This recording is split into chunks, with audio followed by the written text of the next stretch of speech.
Esto es Asia Central, un conjunto de 5 exrepúblicas soviéticas que cubren una extensión de tierra más grande que la India. Llenos de petróleo y gas natural, los 5 países de Asia Central, Kazajistán, Kirguistán, Tayikistán, Turkmenistán y Uzbekistán, deberían constituir una vasta zona de importancia estratégica y económica. Después de todo, esto fue el centro de la red comercial de Eurasia, la Ruta de la Seda, durante siglos. Hoy en día, sin embargo, estos 5 países conforman una parte periférica y en gran medida insignificante de la economía global.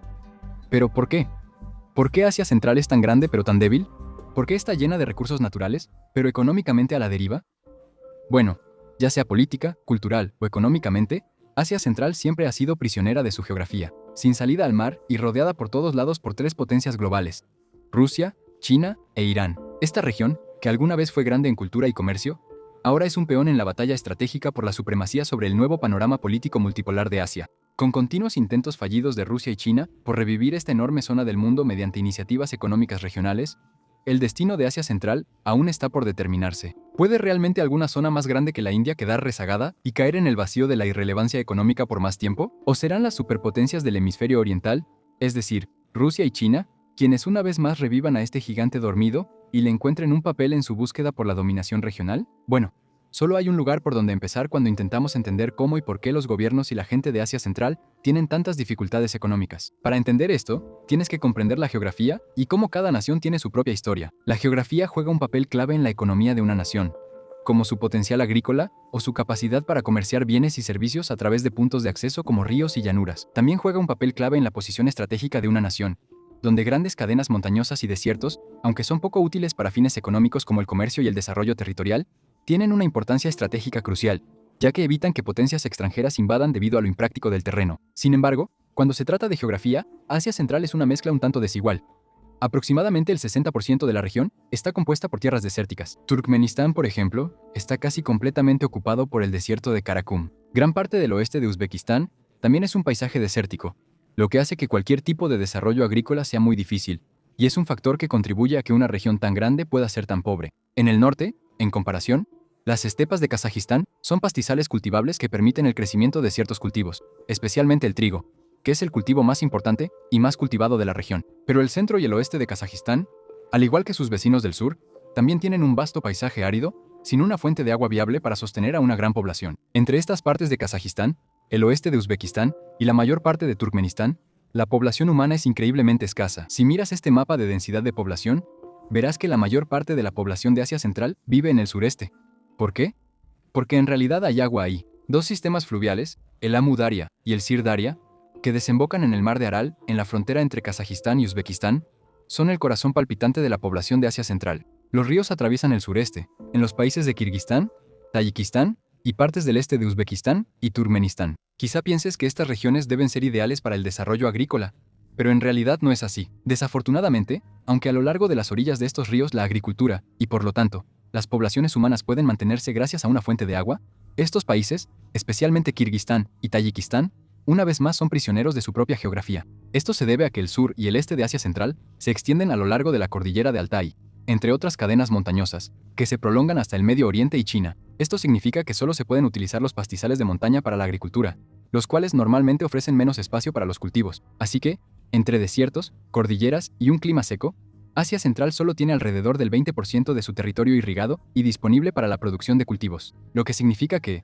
aunque es una extensión de tierra enorme, históricamente no ha podido producir suficiente alimento ni proporcionar suficiente agua para sostener y desarrollar centros urbanos densamente poblados. Por eso la mayoría de la gente en Asia Central tradicionalmente ha vivido en comunidades rurales o nómadas, aunque hoy en día, debido a la rápida urbanización, alrededor del 48% de la población de Asia Central, es decir, 35 millones de personas vive en áreas urbanas. Esta división entre la población urbana y rural es insignificante en comparación con naciones occidentales ricas como Estados Unidos, donde el 80% de la población vive en áreas urbanas. Aún así, la gente de Asia Central sigue siendo extremadamente pobre y está muy aislada en comparación con otras partes del continente. Incluso las áreas más densamente pobladas de Asia Central no son centros urbanos desarrollados recientemente, sino que son ciudades que florecieron durante los 1500 años de la Ruta de la Seda, desde el 130 a.C. hasta 1453 después de Cristo.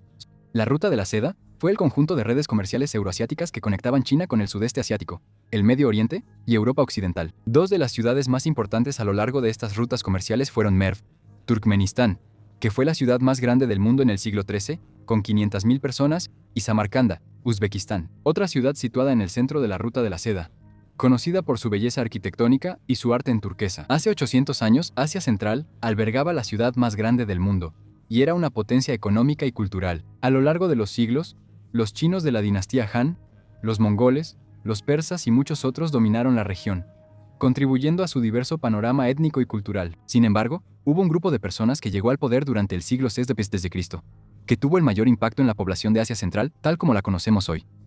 Estos fueron los pueblos túrquicos. Generalmente es una categorización lingüística, porque los diferentes países hablan idiomas relacionados con la familia de lenguas túrquicas.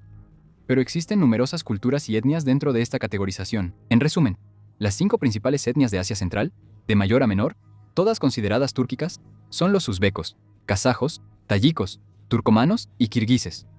¿Puedes adivinar a qué país pertenece cada grupo? Es casi el mismo nombre. Tienes que entender la importancia de estas distinciones étnicas dentro de la región para comprender su situación actual. Después de que la Unión Soviética colonizó Asia Central en el siglo XIX y los comunistas tomaron el control de Rusia en 1917, Asia Central fue dividida en repúblicas basadas en criterios étnicos. Esto fue parte de la política soviética de delimitación territorial nacional. La teoría detrás de esto era que si una región comparte una historia lingüística, étnica y cultural común, se generará un fuerte sentido de nacionalismo. Y según la teoría comunista, el nacionalismo era un precursor necesario para una sociedad comunista. Así que, las fronteras en la actual Asia Central fueron trazadas por los soviéticos siguiendo líneas étnicas, enfatizando las diferencias entre los grupos étnicos y culturales dentro de la vasta región. Solo para entender qué tan importantes son las diferencias étnicas en Asia Central y comprender la realidad política de la región hoy en día. Cuando Estados Unidos invadió Afganistán, una nación en el extremo sur de Asia Central en 2001, fue su falta de comprensión de estas divisiones étnicas lo que llevó al colapso del gobierno democrático que instalaron después de la invasión. Mira,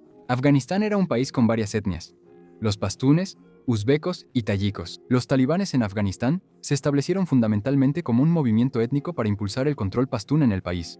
Un país que es más del 50% pastún. Cuando Estados Unidos derrocó a los talibanes y entregó el poder a los grupos étnicos minoritarios, los tayikos y los uzbecos, el nuevo gobierno de coalición era vehementemente antipastún y buscó venganza contra el pueblo pastún, que los había subyugado y oprimido durante generaciones. Esta división étnica llevó a una inestabilidad sociopolítica que persiste hasta hoy, y la sociedad afgana fue destruida debido a la ignorancia del gobierno de Estados Unidos sobre las diferencias entre estos grupos. Y, irónicamente, fue la aguda conciencia de la Unión Soviética sobre estas diferencias étnicas lo que les permitió dividir y conquistar, y posteriormente saquear los gobiernos de una región que controlaron durante más de 2 siglos. El control soviético sobre la región llevó a la industrialización de países como Kazajistán en particular, ya que intentaron arrastrar a esta región, que alguna vez fue grandiosa, al panorama económico del siglo XX. En las décadas de 1920 y 1930, los soviéticos comenzaron el proceso de construcción nacional con sus minorías étnicas, donde desarrollaron instituciones nacionales y sistemas educativos bajo lenguas nacionales unificadas. Esto puede parecer una oportunidad de autodeterminación brindada a la gente de las nuevas repúblicas soviéticas,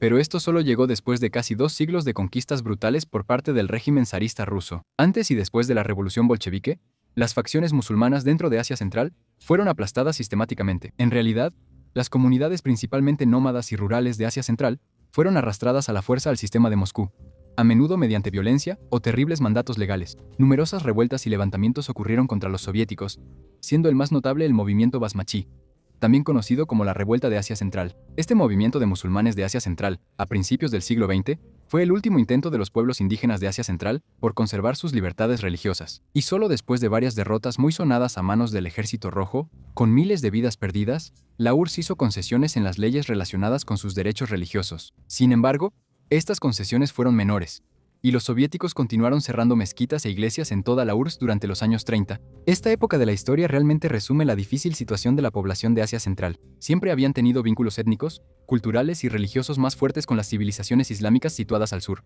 como Persia, de donde originalmente provenían. Casi no compartían vínculos con los pueblos eslavos de Europa Occidental, que fueron traídos a la región por mandato soviético. Así que, en realidad, aunque el régimen estalinista sí proporcionó cierta autonomía étnica y cultural a las repúblicas de Asia Central, esto fue superficial y se hizo con el objetivo de tener estados vecinos comunistas sumisos. Todo sentido real de libertad fue eliminado durante la colonización inicial de la región. Cualquier centroasiático islamista disidente o antisoviético, o bien huyó al sur hacia Afganistán, fue exiliado a otras partes del subcontinente asiático y el Medio Oriente, o incluso algo peor. La era soviética aplastó el espíritu de Asia Central en lugar de modernizarla.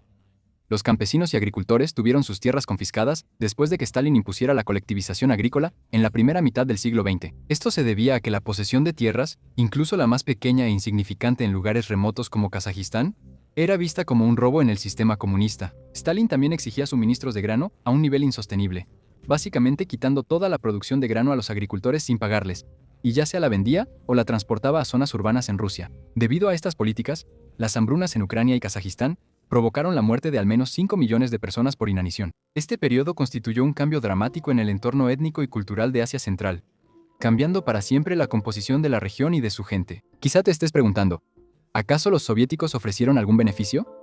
Por supuesto, hubo algunos cambios significativos y útiles. Los soviéticos sí proporcionaron la infraestructura necesaria, construyendo redes de carreteras y ferrocarriles en toda la región, especialmente en los dos países más grandes, Kazajistán y Uzbekistán. Aunque esto no fue exactamente una innovación necesaria para los pueblos de Asia Central, ya que habían vivido durante milenios como nómadas y sin sistemas de transporte modernizados, sería importante para su economía, especialmente después de la muerte de Stalin. Pero no para la gente de Asia Central, ya que la mayoría de los agricultores rurales y ciudadanos eran siervos, funcionando esencialmente como esclavos, entregando todas sus cosechas al Estado y sin poder migrar a las ciudades rusas para buscar una vida mejor. El verdadero beneficio de las carreteras era el transporte de cultivos, como el algodón y el trigo, desde estas vastas y desoladas partes del Imperio Soviético, de regreso a los centros industriales de Rusia. Pero esta producción de algodón fue un desastre para los centroasiáticos. Aunque era una parte fundamental de su economía recién modernizada, la producción masiva de algodón requería la expansión de canales de riego, utilizando el mar de Ural y sus ramificaciones fluviales.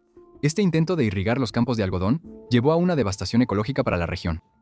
Los ríos se secaron y el mar de Ural se redujo a una pequeña parte de su tamaño original. Esta política agrícola, llamada el Proyecto de Tierras Vírgenes, tenía la intención de aumentar la producción de alimentos en la URSS después de un periodo de escasez de alimentos y hambruna. Esta política durante las décadas de 1950 y 60 no solo proporcionó beneficios económicos mínimos a la gente de Uzbekistán o a las otras repúblicas de Asia Central, sino que esencialmente destruyó su principal fuente de agua en el mar de Ural, una fuente de agua que nunca se ha recuperado realmente. Sin duda, puedes señalar esta fallida política soviética como una razón central de la pobreza e inestabilidad que vemos hoy en Asia Central. Sin embargo, se realizaron otros cambios industriales durante el Imperio Soviético, ya que Rusia descubrió enormes reservas de petróleo en Kazajistán, además de gas natural en Uzbekistán y Turkmenistán. Materias primas como el cobalto, el estaño y, más importante aún, el uranio, fueron descubiertas y extraídas a partir de la década de 1970, con las reservas de uranio de Uzbekistán desempeñando un papel importante en las maniobras de Rusia durante la Guerra Fría en este periodo.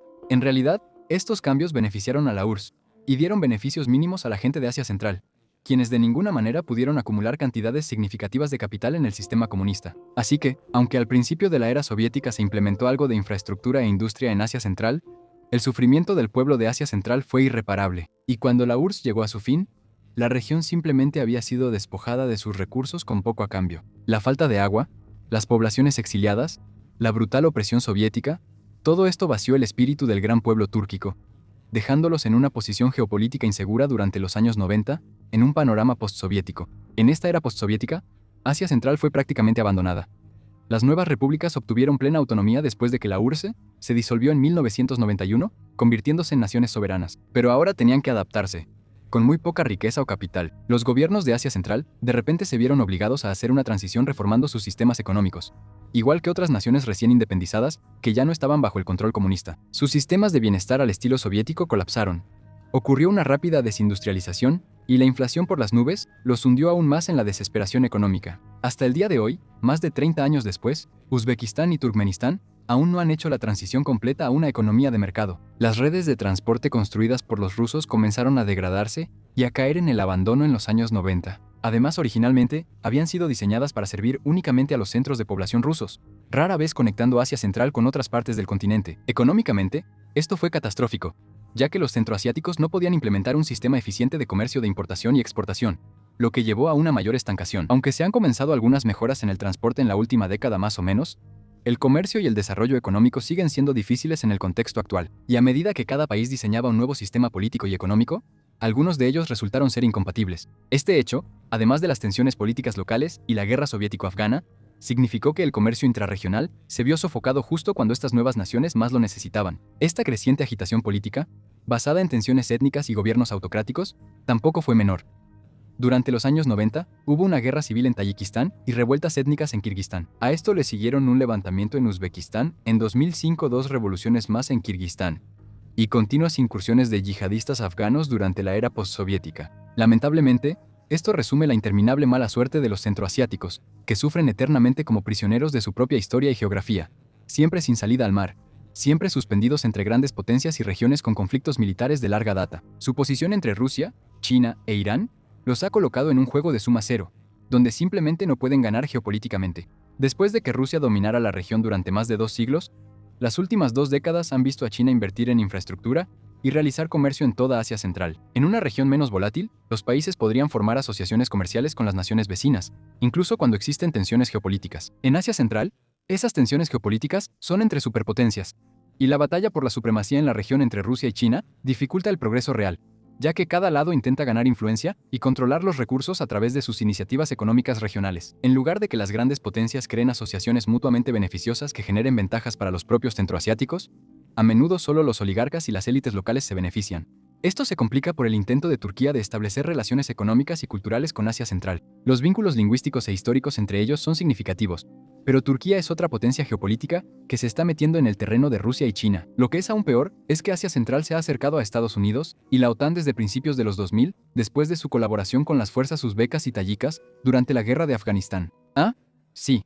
Y no olvides las conexiones étnicas, culturales y lingüísticas entre Irán y los estados de Asia Central, ya que Irán ha impulsado la colaboración política, intentando ofrecer a la región su propia visión económica para el futuro. Todo esto solo agrava el problema geopolítico que representa Asia Central, donde parece que, al mismo tiempo, todos y nadie son sus aliados. Ahora, quizá estés pensando, ¿acaso Rusia no estableció un sector energético donde se pudiera aprovechar y vender el petróleo y el gas?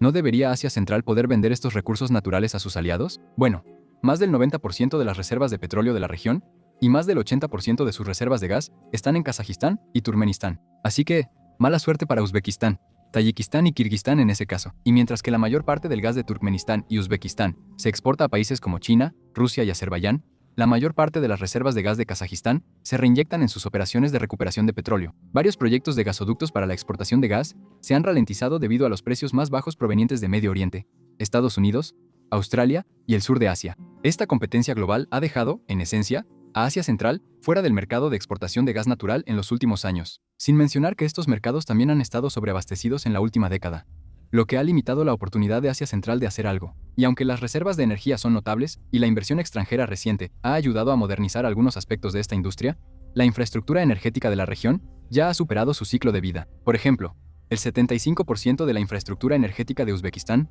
tiene más de 3 décadas de antigüedad. Esta infraestructura está tan degradada que una crisis energética catastrófica golpeó a la región en el invierno de 2022. Uzbekistán experimentó un colapso sin precedentes, con miles de personas desconectadas de sus suministros de gas en medio de temperaturas bajo cero. En Kazajistán, un país con la misma capacidad de generación eléctrica que el resto de los países de Asia Central juntos, ciudades enteras fueron desconectadas de la red y 6 regiones de Kazajistán sufrieron cortes de energía masivos. Una vez más, en el invierno de 2023, hemos visto más escasez de energía derivada de esta infraestructura energética deteriorada. Además de este problema práctico, muchos de los proyectos de desarrollo de infraestructura son gestionados por el Estado, lo que resulta en una corrupción a gran escala. Esto incluye a funcionarios uzbecos haciendo acuerdos clandestinos con oligarcas rusos para controlar cientos de campos de petróleo y gas, desviando ingresos fuera de la economía uzbeca y hacia los bolsillos de funcionarios estatales corruptos, mientras agotan las reservas cruciales de petróleo y gas del país. Incluso la central termoeléctrica en Kazajistán, que colapsó en el invierno de 2022 y dejó a más de 100.000 personas sin calefacción ni electricidad,